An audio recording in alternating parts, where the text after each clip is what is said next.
이제 폭염이 본격적으로 시작되는 이 더운 날씨에 하나님 말씀 사모에서 이곳에 오신 여러분 모두 축복합니다. 오늘 읽은 말씀이 이제 오늘 우리가 그 열려라 성경 시리즈 중에 성경의 역사, 출애굽 이제 후반에 우리 사건에 대해서 말씀을 나누고요. 그 다음에 이제 그 이후에 왕국 시대, 또 남북 왕국 시대 이 말씀을 나눌 텐데, 제가 지난번에 말씀드렸지만 진도가 어디까지 나갈지는 저도 잘 모릅니다. 주님만 아십니다. 그래서 계속 이렇게 이어갈 텐데, 교재 받으셨죠? 교재? 어제 답이 받으셨죠? 요거 요 성경의 역사 끝날 때까지 다 가지고 오셔야 돼요. 아시겠죠? 그래서 오늘이 세 번째인데 제가 한번 계산을 해보니까 분량이 한 6번쯤 될 것 같다 싶은데 더 될 수도 있어요. 그러니까 성경 역사 끝났습니다 할 때까지 교재를 잊지 말고 가지고 오시고, 혹시 없으신 분, 여분 좀 있어요? 있습니까? 아무도 대답을 안 해요. 없어요? 없으면 뭐 할 수 없고요. 옆에 분들하고 같이 보십시오. 그리고 오늘 나눠드린 게 하나 있어요. 자료가 받으셨습니까? 앞뒤로 남한국 유다, 북한국 이스라엘 그 열왕 연대표 요거 받으셨죠? 요거 안 받은 분은 손 드세요. 요거는 여분이 있으니까 받으시고. 다시 말씀드리지만 몇 회가 계속될지는 주님만 아십니다. 그래서 하여튼 너무 급하지 않게 차근차근 할 텐데, 그 혹시 이제 우리 교회 성도들은 뭐 이해를 하시지만은 이제 가끔 이렇게 방문하시거나 신촌교회 수요예배 한번 가봐야지 이러고 이제 어쩌다 이렇게 오시는 분들이 계세요. 근데 이제 오시면 아마 오늘 설교하는 걸 듣고 이런 생각할 겁니다. 신학교 온 것 같다 이렇게 생각을 하실지 모르겠어요. 왜냐하면 성경의 역사, 질이 신학교에서 가르쳐요. 근데 저는 이제 역으로 무슨 생각하냐면은 그걸 왜 신학교에서만 가르치냐? 교회에서 가르쳐야지. 여러분, 하나님 말씀을 물론 뭐 목회자들이 신학교육을 받아서 설교를 합니다. 그런데 여러분들이 잘 듣고 아멘, 이것도 참 중요한데요. 저는 항상 그런 생각을 해요. 너무 수동적으로 신앙생활 하도록 가르쳤다 옛날에. 잘 듣기만 해라, 잘 받아 적어라. 근데 그거 아닙니다. 성경은요, 성경을 우리 믿음의 선배들이 해방을 시켰어요. 어떻게 해방시켰을까요? 중세의 역사를 보면은 성경은, 중세 가톨릭 교회는 라틴어로만 성경을 기록할 수 있었어요. 무슨 어로요? 라틴어, 로마의 언어입니다. 다른 말로 성경을 번역하는 것은 반역이에요. 그래서 이것은 사형, 화형감입니다. 그러니까 라틴어를 뭐 무슨 수로 우리 일반 백성들이 배우겠어요? 사제들도 어려운데. 저도 신학교 때 라틴어 배워보니까 머리가 너무 아파요. 그래서 라틴어를 배워서 막 라틴어로 집례를 하고 집전을 하고 이렇게 읽으면 무슨 말인지도 못 알아듣고 성경을 가질 수도 없고 소유도 안 돼요. 소유도. 그래서 성경은 소유할 수도 없고 성도는 읽을 수도 없고 그냥 앞에서 사제가 읽어주는 대로 듣고 잘 알아듣지도 못한 이런 식으로 신앙생활을 했다고요. 근데 이제 종교개혁이 일어난 다음에 성경을 해방시켰어요. 그래서 우리 믿음의 선배들이 성경을 영어로 또 다른 독일어로 루터 같은 경우는 번역하면서 생명을 걸어야 했었어요. 그래서 그런 순교의 피를 뿌려가면서 성경을 번역할 때 절대 어려운 말 귀족들이 쓰는 영어 독일어가 아니라 특히 루터 비벨이라고 부르는 루터의 이 번역한 독일어 성경은 시장에서 쓰는 일반 서민들의 언어를 가지고 번역을 했습니다. 왜 그랬겠습니까? 성경을 해방시켜서 사제만 읽는 것이 아니라 모든 하나님의 백성들이 읽어야 된다. 근데 그렇게 해방시켜 놓은 성경을 오늘 성도들 중에 그냥 주일날 설교 와서 듣지 이렇게 다시 구속을 시키면 안 된다는 거예요. 그래서 제가 늘 강조하지만 여러분, 성경은 여러분이 읽으라고 주신 거고 여러분이 스스로 묵상하고 공부하고 이렇게 해야 됩니다. 그런데 성경이 이겁니다라고만 설명드리고 하면은 끝나면 좋은데 그게 아니라 성경을 이해하려면 지금까지 여러분 뭐 성경의 지리, 역사, 또 앞으로 배울 풍수 이런 거 왜 배웁니까? 안 배워도 문제는 없어요. 그런데 배우면 성경이 환히 보이고 성경이 잘 보여요. 그래서 하는 건데, 이제 여러분 중에 뭐 오해하실 분은 없겠지만 교회에서 이렇게 어려운 걸 가르칠까? 신학교에서는 가르칠 건데 그게 아니고요. 오히려 저는 거꾸로 여러분들이 더 배워야 되고 또 교회에서 더 가르치고 해야 된다고 생각을 해요. 제가 전에 교회에서 목회할 때 수요일 날 또 뭘 했냐면요, 교리를 했어요. 교리, 기독교 교리. 여러분 교리 그럼 머리 아프시죠 벌써? 근데 우리가 교리를 너무 몰라요. 도대체 뭐 우리가 구원을 뭘로 받는지, 성부, 성자, 성령은 누구신지, 뭐 성령님은 어떤 분이신지 몰라요. 그래서 몇 년을 배워도 신학교에서 부족한 교리를 다 가르칠 수는 없지만 그래도 최소한 이단 앞에 서서 바른 교리를 얘기할 수 있는 정도는 배워야겠다. 그래서 기본 교리, 옛날에 교리 교육을 참 많이 했습니다, 우리 믿음의 선배들은요. 그런데 요즘은 안 시켜요, 머리 아프다고. 근데 그거를 이제 했더니 어떤 분이 수요일 날 아마 설교를 듣고 가서 누구한테 그랬나 봐요. 아, 그 교회 가니까 신학교 같다고, 머리 아프더라고. 제가 너무 기뻤습니다. 그래서 오늘 좀 서론이 긴다면 여러분 성경 여러분 스스로 읽는 거 제가 잘 도와드릴 테니까 잘 읽고 묵상하고 공부하시고, 또 이런 역사, 지리 이런 것들을 이런 기회 아니면 언제 배우고, 사실 다른 교회 가면 잘 안 가르칩니다. 목회자들도 힘들어요. 그래서 열심히 준비해서 가르치고 있으니까 여러분 잘 배우셔서 성경 읽는데 큰 도움이 되시면 참 좋겠습니다. 자, 지난번에 이어서 오늘은 이제 출애굽 사건을, 이제 지난주에 우리 설교를 쭉 여러분 들으셨죠? 설명을. 그래서 이스라엘 민족의 진정한 역사는 출애굽 사건으로부터 시작이 되었다. 잠깐 돌아보면 이스라엘은 그전에는 족장 시대는 그냥 대가족 수준이었어요. 시족 수준인데 이제 출애굽을 하면서 인구도 많아지고 정체성으로나 모든 면에서 민족다운 민족이 되면서 우리는 출애굽할 때 이스라엘 민족만 출애굽했다라고 오해하는데 아닙니다. 수많은 잡족이라고 되어 있는데요, 여러 다양한 족속들이 이 이스라엘 민족 공동체에 같이 들어와서 출애굽을 했어요.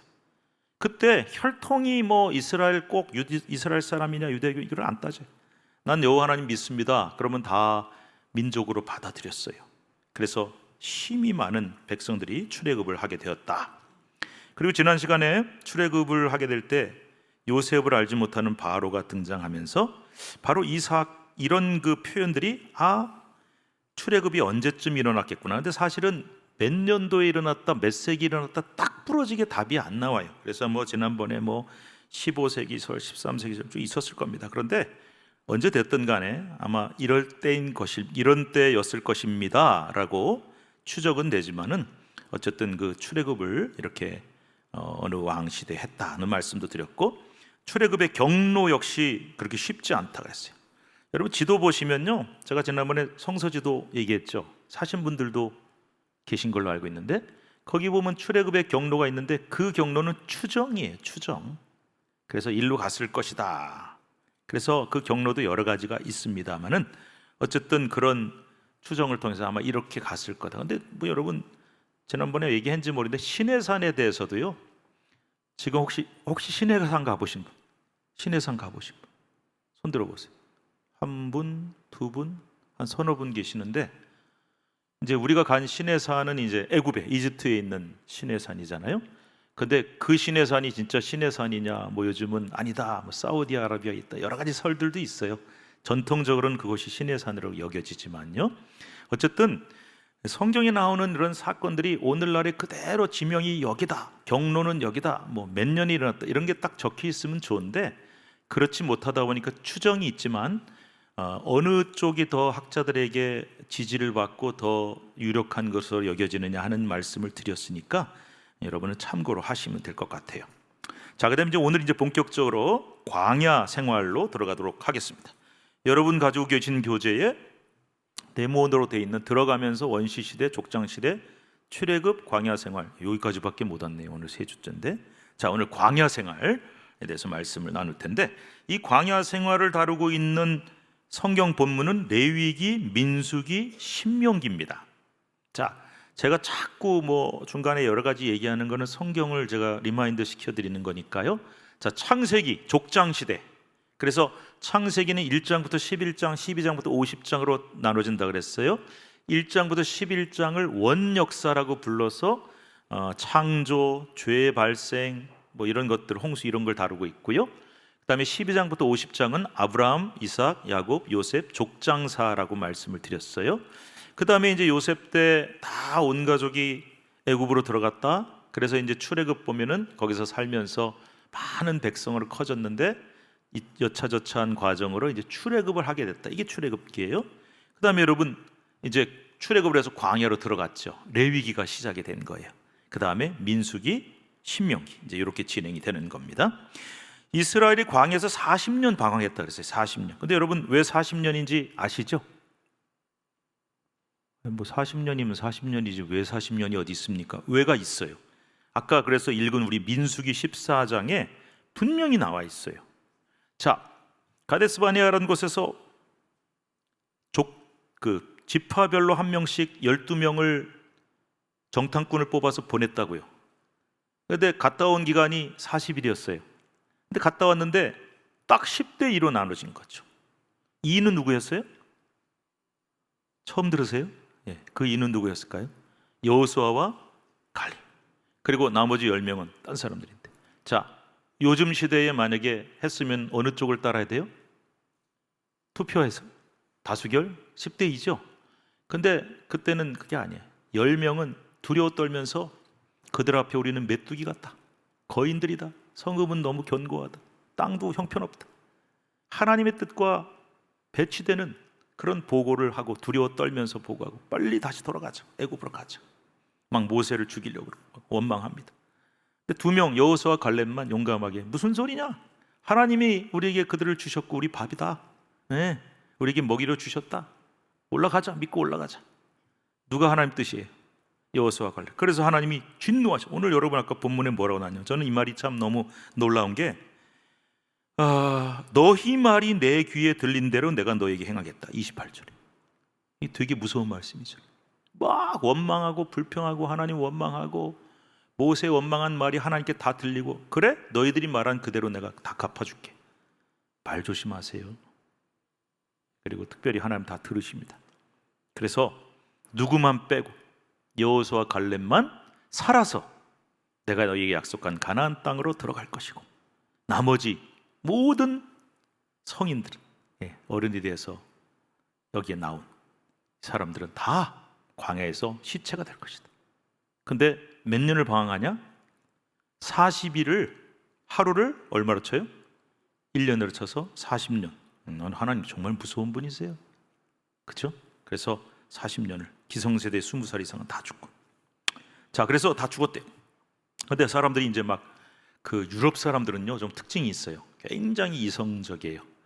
한국 사람들은 좀 특징이 있어요. 그냥 아멘 잘해요 우리는.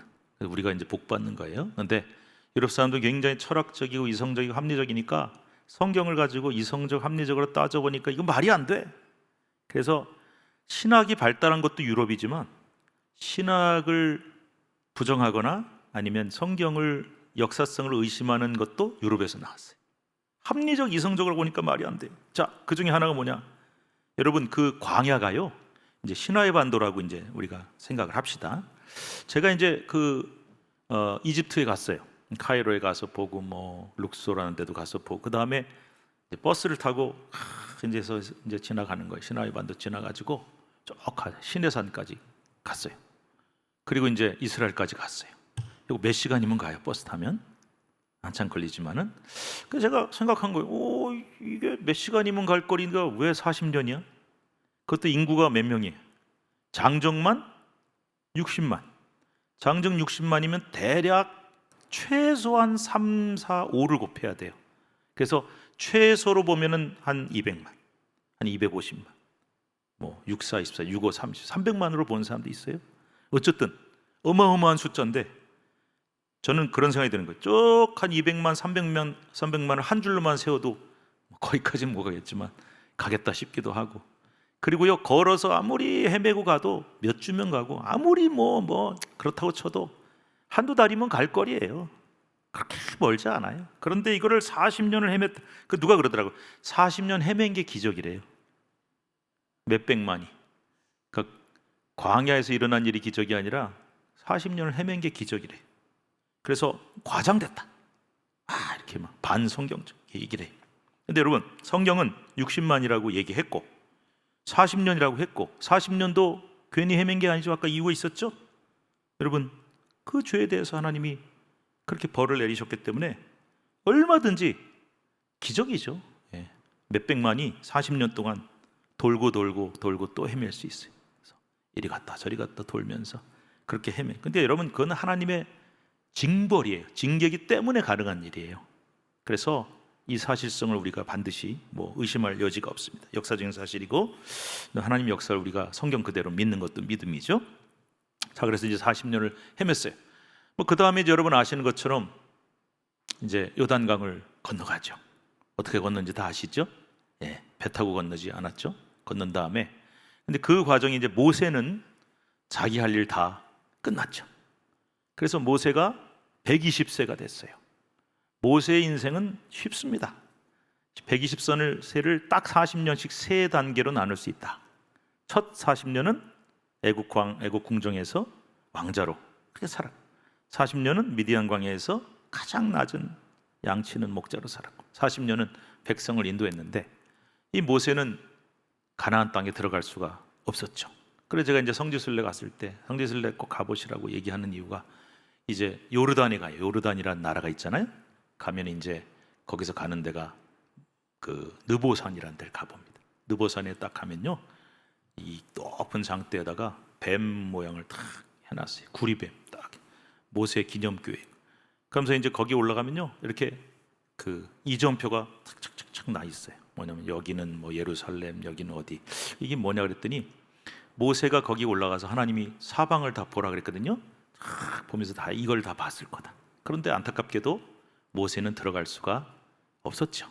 그리고 이제 그 다음에 우리가 아는 것처럼 여호수아가 뒤를 이어서 지도자가 되고 백성들을 이끌고, 그래서 이스라엘이 가나안에 정착하고 정복하기 시작한 게 주전 한 1200년 정도 된다고 보고, 그 다음에 사울이 이스라엘의 첫 왕이 되어서 왕정 시대를 시작하고 한 150년 정도 그 기간까지, 그러니까 첫 왕이 나오기까지를 사사시대다라고 150년 정도를 부릅니다.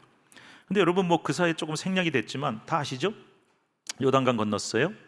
그 다음에 여리고 무너뜨렸죠? 이거 다 얘기하면 몇 달 걸립니다. 그러니까 넘어갑니다. 그 다음에 아이성이라고 하는 요만한 손바닥만한 성 우습게 알고 갔다가 얻어 터지고, 그래서 어쨌든 하나씩 이렇게 점령을 해 들어가는 과정들이 굉장히 자세히 나와 있습니다. 자, 그래서 이제 들어가서 정복을 했죠, 여호수아가. 근데 이 시대를 고고학적으로 철기 시대, 제1기 A 시대다 막 이렇게 복잡하게 나와 있는데, 아유 어렵네요. 어쨌든 이제 철기 시대가 시작됐는데, 문제는 뭐냐면은 이 모세의 뒤를 이어서 이스라엘 백성의 지도자가 된 사람이 여호수아입니다. 여호수아가 원래 했던 일이 뭐냐? 물론 전쟁할 때 나가서 싸우는 장수 역할도 했지만 주로 이제 모세의 수종을 드는 일을 많이 했습니다. 그래서 제가 설교할 때 이 여호수아는 직업이 뭐냐? 모세의 가방못지다, 이렇게 제가 가끔 얘기하는데, 아마 연세 있으신 분들은 가방못지가 뭔지 아실 거예요. 젊은이들은 무슨 소린가도 잘 모를 수 있는데, 가방 들고 다니던 비서 역할하던 사람인데, 이 사람이 이제 지도자가 하나님이 택하셔서 됐습니다. 그런데 자, 여러분, 저 같으면, 또 여러분 같으면, 여러분이 여호수아라면 모세의 뒤를 이어서 지도자가 됐을 때 어떤 마음이 들으셨을 것 같습니까? 저는 이랬을 것 같아요. 아유, 난 못해요. 저 안 하겠습니다. 하나님 하라 그래도 저 안 합니다. 왜 그 이스라엘 백성 전체를 이끌어가는 그 위대하고 훌륭한 지도자 왜 안 한다 그러냐? 여러분, 모세가 어떤 사람입니까? 모세가. 여러분 혹시 회사 같은 데 가거나 아니 어디 갔는데, 목회자들도 마찬가지인데, 전임자가 너무 유명하고 너무 훌륭한 사람이면요, 후임자가 진짜 힘들어요. 그래서 죽으라고 해도 누가 그러더라고요. 발 뒤꿈치도 못 쫓아간다. 그래서 이 후임자는 정말 어려운 자리가 되는 겁니다. 근데 하물며 그 위대한 하나님의 종 모세의 뒤를 이은 여호수아는 얼마나 두렵고 떨리고 젊은데 얼마나 겁이 났겠습니까? 그래서 여호수아 1장 1절부터 9절에 하나님이 여호수아에게 지도자의 자리를 물려주시면서 뭐라고 말씀해요? 강하고 담대하라. 얼마나 떨리면 그랬겠어요. 얼마나 두려워. 그래서 이제 강하고 담대한 마음으로 이스라엘 백성들을 데리고 이제 광야 생활 다 마치고 약속의 땅 가나안으로 들어갑니다. 자, 그런데 역사 얘기를 좀 해야 되니까요. 그러면 가나안에 들어갔을 때는 가나안에 누가 있었을까? 아무도 안 살았냐? 그게 아니에요. 가나안에는 이미 많은 사람들이 살고 있었습니다. 그 지역의 상황이 어땠냐면은 가나안 지역은 줄곧 이웃의 강대국인 애굽의 영향력 아래에 있었습니다. 이집트가 강대한 나라니까요. 그래서 심지어 애굽이 가나안 땅에 주둔군을 두기도 했을 정도였는데, 만약에 그랬다면, 이 시대가 애굽이 강대해서 주둔군이 있었다면 이 이스라엘 백성은 누구하고 전쟁해야 돼요? 애굽 군대예요. 근데 애굽 군대가 보통 사람들이 아니잖아요. 그 당시 세계 최고의 강대국인데 우리가 뭐 그럴 리는 없겠지만 미국하고 전쟁한다, 상대가 되겠습니까? 그래서 상당히 어렸을 텐데 이때가 참 신기하게도요, 어떤 현상이 일어났냐면은 이 시대가 애굽이 국내 사정이 상당히 복잡했습니다. 전쟁도 많았고 내부적으로 반란도, 그래서 굉장히 애굽이 쇠퇴하고 이렇게 여력이 없던 시대였어요. 그러다 보니까 출애굽을 하기도 상대적으로 좀 쉬웠고, 그 다음에 가나안 땅에 들어갔을 때 거기 애굽의 주둔군이 없었다는 거죠. 없었을 거라는 거죠. 그러니까 비교적 쉽게, 물론 뭐 가나안 족속들하고 싸우는 것도 쉽진 않았지만 쉽게 그곳에 들어갈 수 있었다. 그랬더니 어떤 분이 이렇게 얘기하더라. 아이고, 재수가 좋았네요, 운이 좋았네요, 이렇게 얘기를 하는 분도 있습니다. 근데 우리 하나님 믿는 사람들은 재수가 좋네, 운이 좋네요 라는 말 안 쓰죠? 우리는 뭐라 그럽니까? 저는 어려운 질문 절대 안 하는데, 우리 뭐라 그러죠? 하나님 은혜입니다, 이렇게 얘기하죠. 맞아요, 하나님 은혜예요. 그래서 여러분, 저도 그렇고 여러분들 살다가 이게 절대로 안 되는 상황인데 어떻게 신기하게 이렇게 돼? 너무너무 어려운 상황인데 너무 의외로 쉽게 일이 풀려가. 그러면 아이고, 재수가 좋네, 운이 좋네, 이렇게 한 게 아니라 하나님 은혜입니다. 하나님 은혜 맞죠? 그 모든 역사가 하나님이 하시는 거니까요. 그래서 이제 애굽에 저항이 없이 비교적 수월하게 들어갔는데, 딱 들어가 보니까 원주민인 가나안 7족속이 거기 있는 거예요. 7족속. 그래서 여러분 성경에 보면은 신명기 7장 1절에 그냥 듣기만 하세요. 헷, 들어보셨죠? 헷 족속, 헷, 기르가스, 아모리, 가나안, 브리스, 히위, 여부스, 이런 7개의 족속이 거기 다 이미 원주민으로 있었어요. 그들하고 이제 싸움을 해야 됩니다. 그런데 나중에 이제 누가 등장을 하냐면요, 블레셋이라고 하는 민족이 등장을 해요. 근데 여기서 여러분 알아두실 게 뭐냐면은 이미 가나안에 오랫동안 살고 있었던 아까 얘기한 7개의 족속 원주민들이 있었지만, 이 블레셋 사람들은 그 다음에 사사시대부터 왕정시대까지 계속 블레셋이 등장해요. 툭하면 블레셋이 쳐들어오고, 블레셋 때문에 어려움 당하고, 철천지 원수 같은 사람. 나중에 제가 얘기되겠지만 블레셋이 얼마나 철천지 원수였으면 로마 사람들이 지난번에도 얘기했죠, 그 당내 땅 이름을 필리스티나, 블레셋 사람들이 땅이라고 불렀겠어요. 근데 이 블레셋 사람들은 그러면 누구냐? 이 사람들은 이제 전혀 다른 민족이에요. 전혀 다른 민족이에요. 그래서 이 사람들은 거기 살던 사람들이 아니라, 제가 참 그래도 하나님 은혜로 성지순례를 이렇게 다니면서 저 에게해 아십니까? 그 그리스의 앞바다인데 그 에게해에 보면 크레타 섬이라는 섬이 있어요. 들어보셨을걸요? 굉장히 큰 섬인데요, 거기에 뭐 히라빈 조르바 뭐 이런 그 소설의 배경이 되기도 했는데, 그 크레타 섬에 딱 가니까 수천 년 된 문화재가 막 발굴이 되는데 그 미케넨 문명이라고 부르더라고요. 근데 그 조사를 해보니까 이 블레셋 사람들이 거기서 왔다고 보는 거예요. 그래서 그 크레타라고 하는, 성경에는 갑돌이라고 나옵니다. 갑돌이와 갑순이의 갑돌이 아니고 크레테를 갑돌이라고 불러요. 근데 거기서 이 해양 민족이 어떤 이유인지, 뭐 전쟁 때문인지 어쨌든 배를 타고 대규모로 가나안으로 입성을 해서, 이 사람들은요, 제가 지난번에 설명드렸어요. 강력한 철기 문명이 있었어요. 철이 뭘 만들겠습니까? 철로 칼 만들고 창 만들고 칼로 병거 만들고, 그러니까 싸움은 이길 수가 없어요, 누구도. 그래서 힘이 좋으니까, 힘이 세니까, 이 지난번에 우리 지리 배우셨죠? 이스라엘은 대개 산지가 많습니다. 굉장히 높은 험한 산지인데 그나마 쓸만한 평지와 도로가 있는 곳이 지중해 연변에 있는 평야 지역입니다. 거기를 딱 차지하고 5개 도시국가를 만들었습니다. 그래서 이 사람들이 딱 거기 자리 잡고 굉장히 위협적으로 이스라엘을 괴롭혔던 것을 알 수가 있습니다. 그래서 당시 이스라엘은 밑으로는 애굽이라고 하는 강대국, 또 나중에 등장하지만 위쪽으로는 아수르, 바벨론, 바사 이런 제국들이 있었고, 그 다음에 또 가나안에 딱 들어가니까 7 원주민 족속이 있고, 평야 쪽에는 블레셋이라고 하는 강력한 백성들이 있는 그런 상황이었습니다. 만만치 않죠. 그래서 이제 그들과 싸움을 했어야 했습니다. 근데 이제 우리가 조금 관심을 가져야 될 사람들이 누구냐면은 블레셋이라고 하는 민족인데, 아까 말씀드린 대로 아마도 크레타에서부터 배를 타고 이주해온 해양 민족이 아니겠는가 했는데, 방금 말씀드린 대로 철기가 있다 보니까 이 철제 무기나 농기구를 생산하는 그런 능력이 있었어요. 여러분, 사무엘상 13장 19절 22절 좀 써보세요. 사무엘상 13장 19절에서 22절, 요거 집에 가서 한번 읽어보시기 바랍니다. 거기 아주 재미있는 말이 나오는데요. 그때 이스라엘 온 땅에 철공이 없었으니 이는 블레셋 사람들이 말하기를 히브리 사람이 칼이나 창을 만들까 두렵다 하였음이라. 온 이스라엘 사람들이 각기 보습이나 삽이나 도끼나 괭이를 벼리려면, 벼린다는 말 아시죠? 이렇게 무뎌졌으니까 다시 날카롭게 하려면 블레셋 사람에게로 내려갔는데, 곧 그들이 괭이나 삽이나 쇠사랑이나 도끼나 채찍이 무딜 때에 그리하였으므로 싸우는 날에 사울과 요나단이 함께한 백성의 손에는 칼이나 창이 없고 오직 사울과 그의 아들 요나단에게만 있었더라. 이렇게 써 있어요.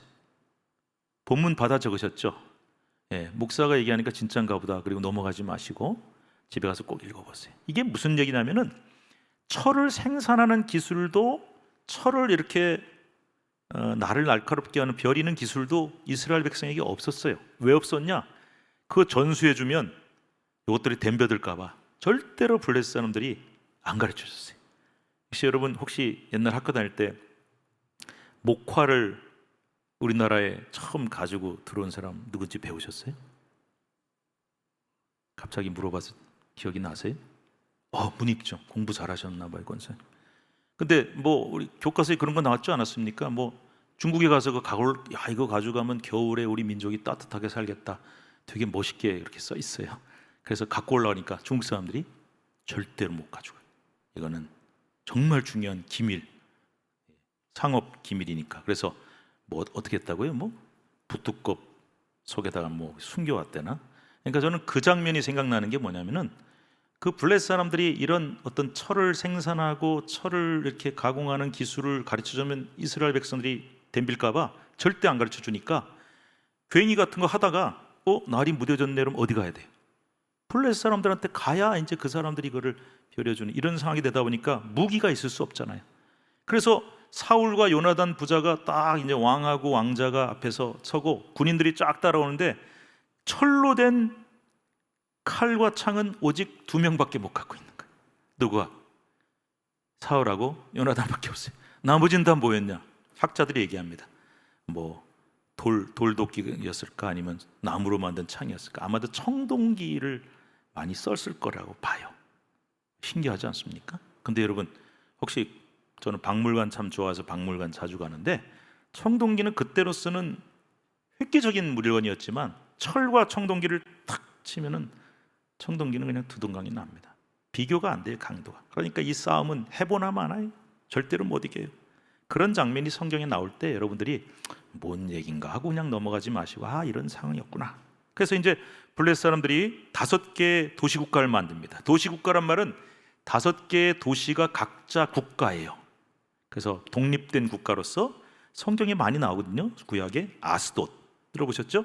아스글론, 가사, 에글론, 가드, 이 5개가 도시국가고 각각 왕이 있었고 군대가 있어서 철통 같은 군사력과 힘이 있기 때문에 이스라엘이 이길 수가 없었고, 그래서 이스라엘 사람들은 할 수 없이 저기 유다 산지로 쫓겨나가지고 산에나 이렇게 가서 살고 굉장히 힘들게 살았습니다. 그래서 블레셋 사람들이 굉장히 힘들게 했다는 걸 알 수 있습니다. 자, 제가 지금 5 도시국가 얘기했는데 그 중에 하나는 여러분이 잘 아시는 지명입니다. 제가 가사라는 이름을 썼죠. 가사가 오늘날 어딜까요? 한번 맞춰보세요. 어딜 것 같아요?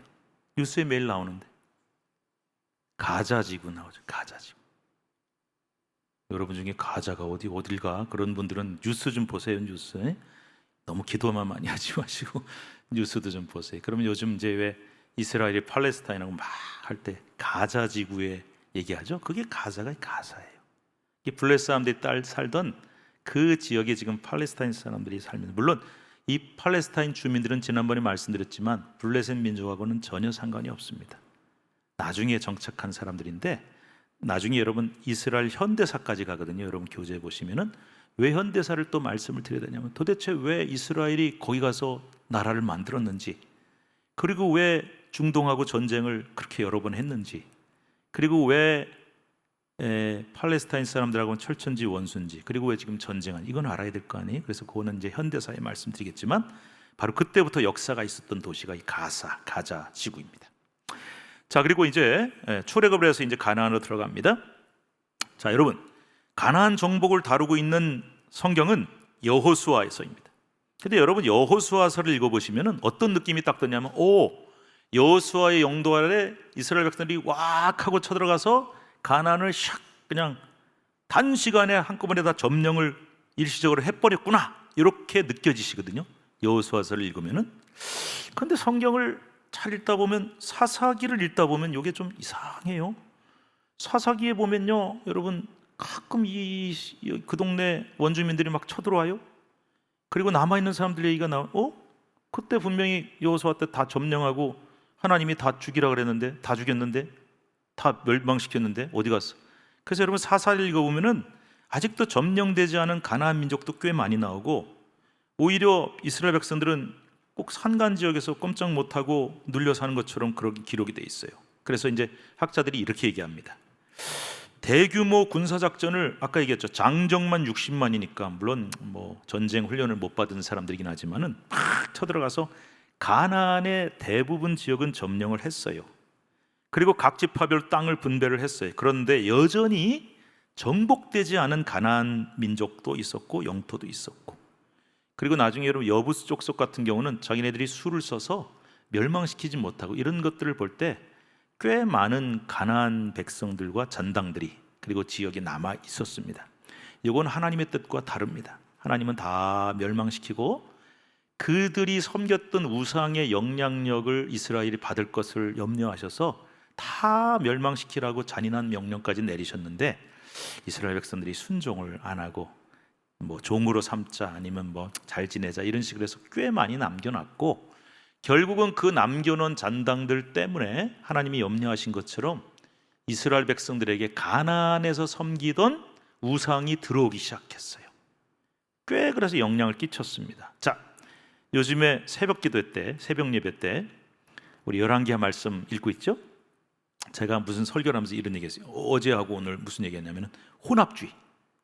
기억나시는 분 계실 거예요. 북왕국 이스라엘을 아수르가 멸망시킨 다음에 이 아수르가 다른 민족들을 데리고 와서 이 사마리아에 살게 해가지고 거기서 막 서로 결혼하면서 혼혈아가 태어났다. 인종적 혼합주의가 일어나서 사마리아인들이 발생을 했다. 이건 나중에 제가 왕국 때 말씀을 드릴게요.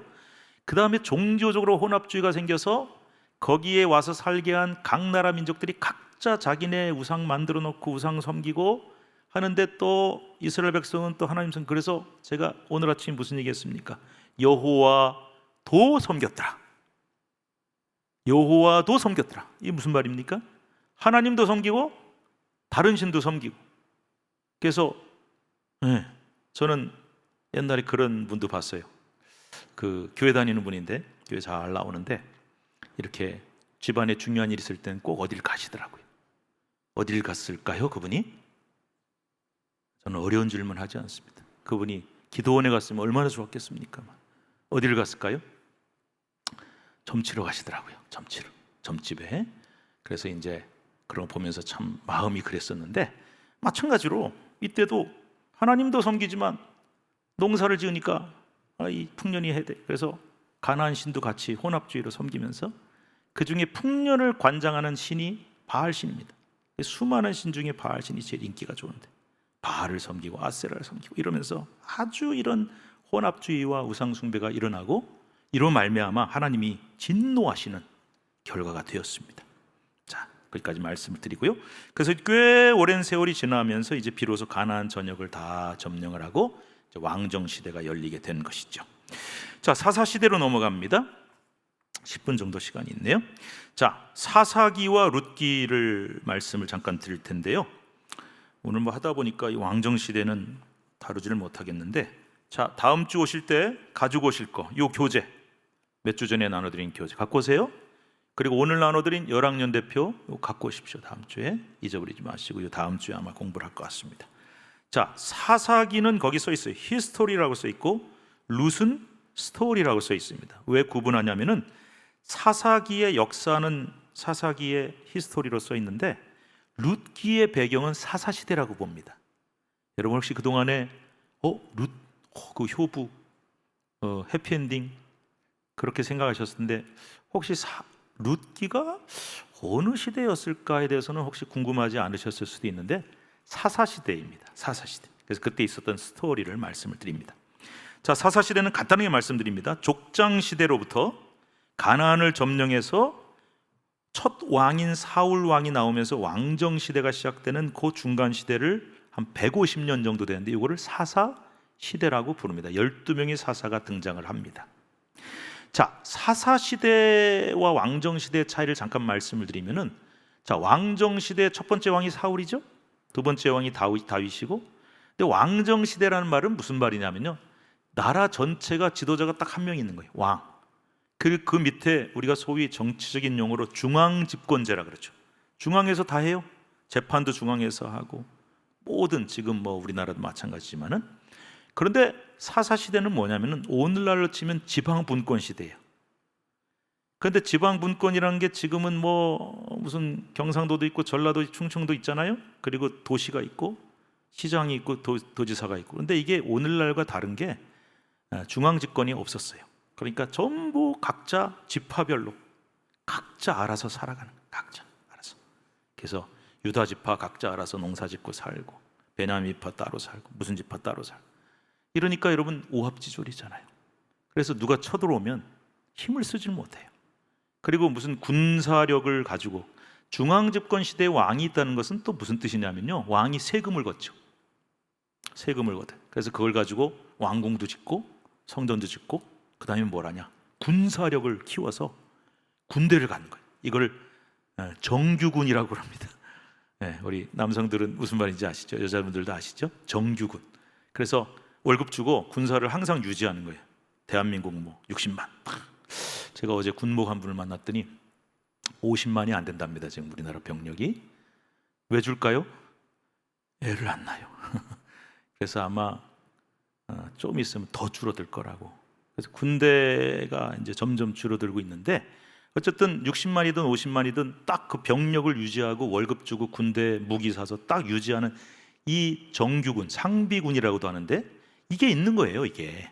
그럼 이 사람들 평상시에 훈련시키고, 뭐 을지 훈련도 하고 무슨 훈련도, 팀 스피릿도 하고 그래가지고 훈련을 잘 시켜놓으면은 전쟁 나면 가라.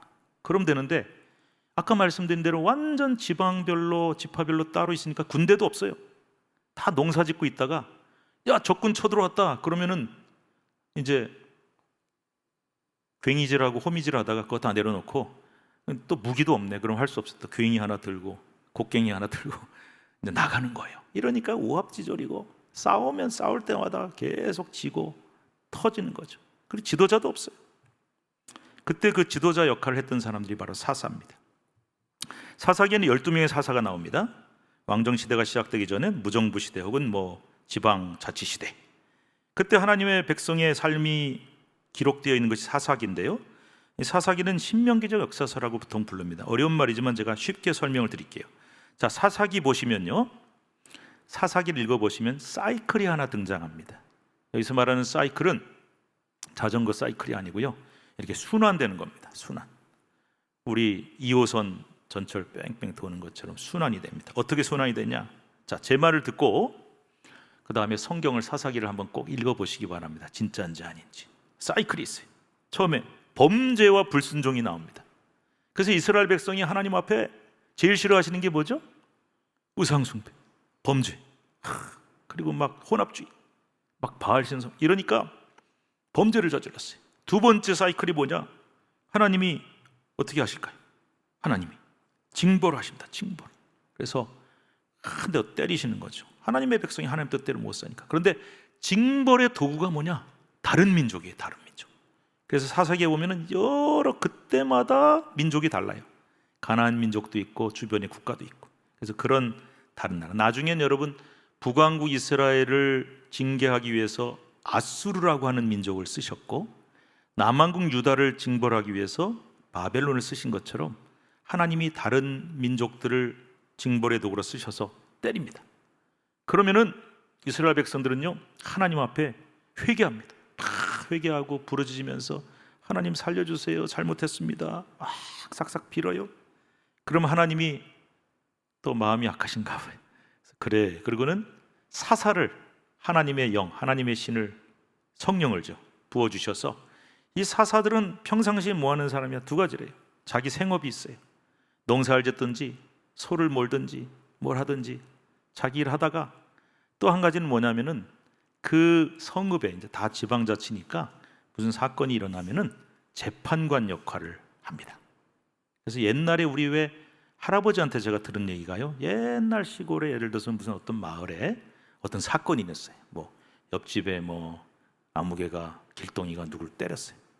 그러면 요즘은 어떻게 합니까? 이제 바로 폭행죄로 고소하면은 뭐 불려가죠. 근데 그때는 마을의 할아버지, 존경받는 촐로라고 부르죠. 그분이 딱 이리 와라. 가면은 너 어떻게 된 거냐? 저차. 그럼 너 사과해. 그리고 뭐 쌀이라도 한 대 줘. 그리고 이제 끝냈대. 그런 얘기를 제가 들으면서 아이고 옛날에 참 재밌게 살았네. 그런 시대였어요, 이때가. 그러다 보니까 이 사사들이 성문 앞이 이제 재판하는 장소입니다. 그래서 거기서 재판 역할. 그래서 여러분, 사사라는 말은 재판관이란 뜻이에요. 원래 판관이란 뜻입니다. 그래서 이 사람들은 그런 일을 하다가, 자기 일을 하다가 전쟁이 나서 하나님 앞에 부르짖으면은 하나님이 이 사사에게 하나님의 영을 확 불어넣어 주십니다. 성령을 넣으시면은 이 사람이 딱 일어나 가지고 나를 따르라 하는 거예요. 그러면 나팔 불면 갑자기 농사 짓던 사람들이 막 이제 괭이 들고 뭐 삽 들고 몰려옵니다. 그러면 이제 거기서 비정규군을 만들어서 싸움을 하러 나가는, 이런 것이 이제 사사기의 패턴입니다. 그래서 구원을 하시는 거예요. 여러분, 이 싸움 누가 이기겠어요? 정규군이 이기는 게 이기겠습니까? 농사 짓다가 오합지졸 몰린 팀이 이기겠습니까? 절대로 못 이기죠. 하나님의 영이 함께 하시기 때문에 이 전쟁을 이길 수 있다는 것이 사사기의 정신이고요. 문제는, 그래서 그렇게 구원하셨어요. 그러면 사사기는 1대 4사 나오고 끝나야 돼. 근데 왜 2대 3대 4대 12대까지 나와요? 사이클이라 그랬죠. 그렇게 구원하셨는데 그때는 감사합니다. 그래 놓고는 조금 있으면 또 잊어버리고 하나님 앞에 범죄하고 하나님 앞에 딴짓하고 불순종하고, 그러면 또 얻어 터지고 다른 민족 때문에, 그 다음에 또 부르짖고 또 사사 부르고, 요게 이제 계속 순환 사이클이 돌아가는 거예요. 그래서 여러분, 사사기를 꼭 읽어보세요. 읽어보시면 목사님 얘기하는 게 맞구나. 계속 사이클이 돌아가요. 자, 그리고 이제 사사는 누구냐? 12명. 온니엘, 에훗, 삼갈, 드보라. 유일한 여자 사사죠. 우리 드보라 회가 있죠. 기드온 회는 우리 없네, 그죠? 그 다음에 그 기드온 사이에 그 아들 아비멜렉이라는 자가 스스로 왕이 되려고 했던 장면이 끼어들어가 있습니다. 그 다음에 돌라, 야일, 입다, 입산, 엘론, 압돈, 삼손까지 12명. 마지막 사사 12명. 자, 사사는 아까 말씀드렸습니다. 원래는 자기 농사 짓고 뭐 자기 일하고 소 몰고 하면서 재판하는 재판관 역할. 그래서 카톨릭에서는요, 카톨릭 성경에는 판관기라고 돼 있어요. 사사기가. 사사란 말 자체가 판관, 재판관이니까. 그래서 이제 아까 말씀드린 대로 그런 재판도 하고 자기 일을 하고 그러다가 정규군이 없는데 하나님이 이스라엘 백성을 구원하기 위해서 하나님이 영을 부어주시면은, 뭐 이 사람이 무슨 군사훈련을 받았겠어요? 뛰어난 전략이 있겠어요? 군사 지식을 가졌겠어요? 아닙니다. 하나님의 영, 성경에 보면은 여호와의 영이 임하셨다. 성령을 하나님께서 충만하게 딱 부어주시면은 이 사람이 떨쳐 일어나서 그 비정규군, 농사 짓던 사람들을 데리고 전쟁을 하러 나가는, 이런 군사 지도자 역할을 했던 사람이 사사입니다. 근데요, 여러분, 삼손 이야기 아시죠? 삼손 이야기.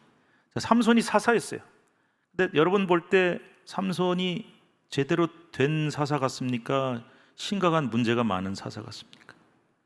사사였고 또 나시린이라고 해서 머리를 자르지 않고 포도주를 안 먹는 구분된 사람이었는데, 이 사람이 그렇게 하나님의 부르심을 받았음에도 불구하고 여자 문제, 방탕한 삶 이런 것 때문에 계속 딴짓한 얘기입니다. 그래서 사사기 중에서 삼손 이야기 읽어보면 얘 사사 맞아?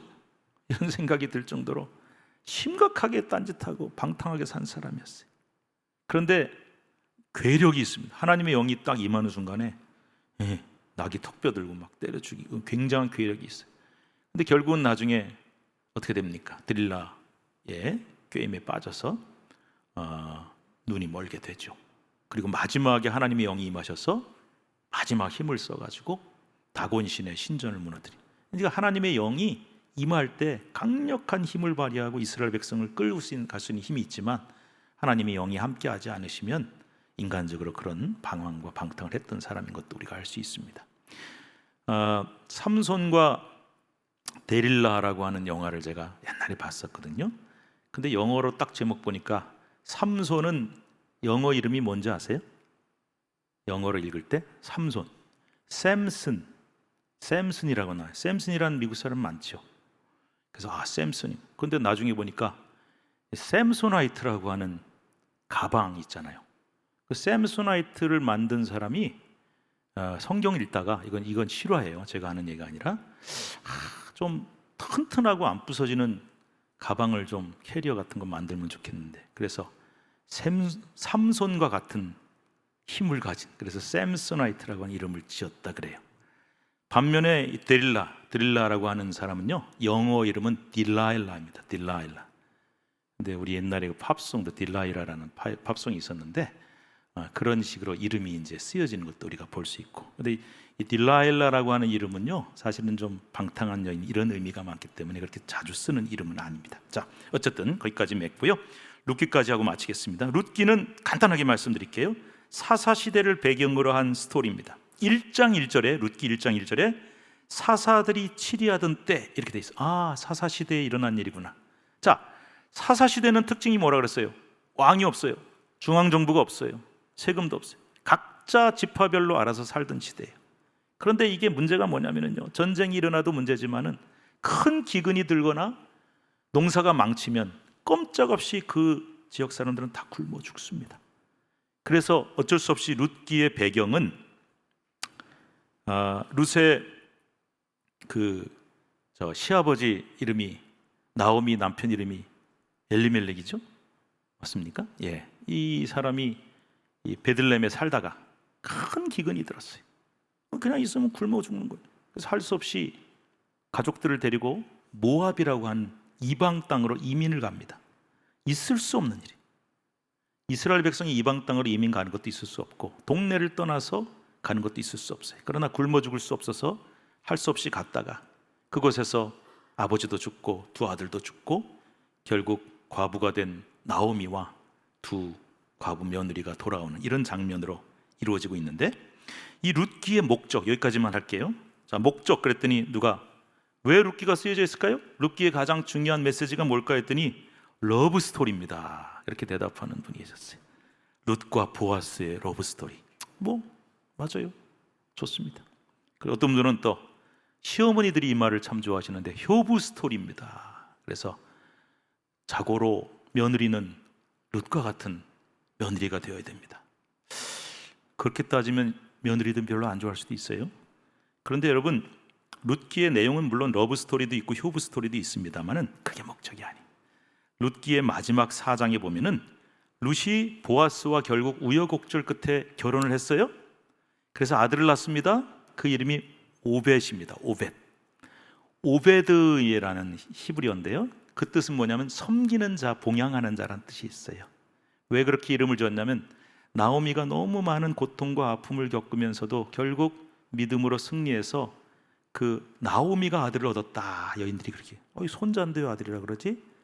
나오미의 아들처럼 이 나오미를 봉양하는 손자를 보게 되고, 그 오벳의 집을 가문의 족보가 마지막 4장에 나오면서 이 룻기는 마무리가 됩니다. 그런데 그 족보를 가만히 보니까 누구는 누굴 낳고 누굴 하다가 손자 이세를 낳고 다윗이 나와요. 그래서 룻기의 목적은 러브 스토리 아닙니다. 또 효부 며느리 스토리도 아닙니다. 어느 며느리도 잘해야 되지만 시어머니도 잘해야 됩니다. 나오미처럼 그렇게 얘기하는데 그게 아니고요. 다윗의 조상 이야기를 쓰는 데에 룻기의 목적이 있습니다. 그래서 다윗의 조상에 이렇게 여러분 이제 요거 오늘 결론인데요. 마태복음 1장 보시면 다윗과 예수님의 족보가 나오죠. 거기 신기하게도 누가 누구 사이에서 누구를 낳았다 이렇게 나오는데 여인들 이름이 쭉 나오는 중에 거기 여인들이 다 나오는 게 아니 부인 이름이 다 나오지 않는데 여인들 이름이 나오는 중에 누가 등장을 하냐면은 다말도 나오고요. 그다음 여리고성의 기생이 누구였죠? 라합도 나오고요. 그다음에 여기 룻도 나오고요. 마리아도 나오고 이렇게 나와요. 그래서 누가 그걸 읽다가 목사님 좀 이상합니다. 여기 여인들 이름이 몇 명밖에 안 나오는데 그 사람들 죄다 문제 있는 사람들입니다. 맞아요. 방금 얘기했잖아요. 룻도 과부가 되었다가 재혼했어요. 그 다음에 또 다말은 직업이 그래요. 그 다음에 라합은 직업이 그래요. 기생이에요. 창기였어요. 또 다말은 참 부끄러운 얘기지만 어쨌든 시아버지와의 관계 속에서 아들 낳고 그리고 아시는 것처럼 마리아는 처녀가 아들 낳았잖아요. 그래서 그런 얘기를 정말 잘 발견하셨다. 성경에 보면 그 족보는 결코 완벽한 족보가 아닙니다. 여러분과 저의 족보를 얘기할 때 우리 집안에 뭐 범죄자도 많았고 죄수도 많았고 반역자도 많았어 그런 얘기 안 하잖아요. 다 뺍니다. 그런데 그 족보에 뭔가 그 당시 사회적인 기준으로 문제가 있었던 여인들의 이름을 집어넣은 것은 하나님께서 그들을 통해서 이렇게 불완전한 역사를 통해서 하나님의 역사를 이루고 하나님의 아들 역사를 이룬다는 족보를 보여주는 데 있습니다. 따라서 룻기 마지막 목적은 룻이라는 한 여인이 다윗의 조상이 되는 그 족보를 이야기하는 데 목적이 있다는 것을 말씀드립니다. 자, 여기까지 공부하고요. 다음 시간에 왕정시대 통일왕국 분열왕국 공부할 때 뭐 갖고 오시라고요? 2가지 자료 꼭 잊지 마시고 가지고 오셔서 또 왕정시대 함께 나누도록 하겠습니다. 자, 기도하기 전에요. 자, 여러분 역사 공부하니까 좀 머리가 복잡하십니까? 어떠십니까? 최대한 쉽게 성경으로 설명을 하려고 하는데 다시 제가 뭐 걱정해서 말씀드린 건 아니고요. 목적을 제가 다시 한번 말씀드리고 마치려고 합니다. 성경 역사 공부 잘 하셔야 됩니다. 그래서 잘 하시고 이렇게 해서 성경이 나오고 이렇게 해서 성경이 쓰여졌구나 하는 걸 아셔서 여러분께 꼭 제가 부탁하는 것 성경을 정말 사랑하는 성도가 되시기를 바랍니다. 성경을 많이 사랑하고 성경 많이 읽고 성경의 기쁨과 감사를 느끼시면은 정말 세상에 그보다 더 단 맛이 없어요. 꼭 그 맛을 꿀보다 더 단, 송이꿀보다 더 단 이 말씀을 체험하는 저와 여러분 되시면 좋겠습니다. 기도합시다. 하나님 감사합니다. 주신 말씀 마음에 새기며 성경 사랑하고 성경대로 살아가는 성도 되게 하여 주옵소서. 예수님의 이름으로 기도드립니다. 아멘. 오늘